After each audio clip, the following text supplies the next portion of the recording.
सोलापूर शहरातून एकाच दिवशी शहरातील वेगवेगळ्या भागात 2 तरुणांनी राहत्या घरी गळफास घेऊन जीवन संपवल्याच्या घटना घडल्या।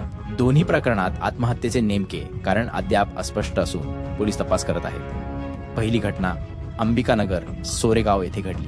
दुपारी 3 ते 4 वाजण्याच्या सुमारास सोरेगाव येथील अंबिकानगर भागात 22 वर्षीय युवराज महासिद्ध बोरकडे वय 22 राहणारा अंबिकानगर सोरेगाव सोलापूर याने राहत्या घरात साडीच्या सहाय्याने गळफास घेऊन आत्महत्या केली। सकाळी कुटुंबीय घराबाहेर गेल्यानंतर त्याने हे टोकाचे पाऊल उचलले। परत आल्यावर कुटुंबियांनी खोलीत त्याला गळफास घेतलेल्या अवस्थेत पाहिले। घटनेची माहिती मिळताच विजापूर नाका पोलीस घटनास्थळी दाखल झाले। पोलिसांनी पंचनामा केला असून मृतदेह सोलापूरच्या शासकीय रुग्णालय अर्थात सिव्हिल हॉस्पिटल येथे पाठवला आहे। युवराज यांच्या पश्चात आई, वडील आणि 2 भाऊ असा परिवार आहे।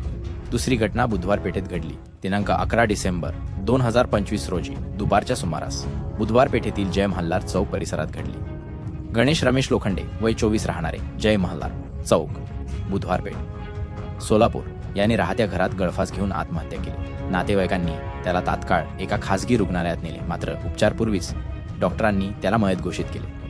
मृतदेह शासकीय रुग्णालय अर्थात सिव्हिल हॉस्पिटल येथे पाठवण्यात आला आहे। गणेश यांच्या पश्चात आई, वडील, 1 भाऊ आणि 1 विवाहित बहीण असा परिवार आहे।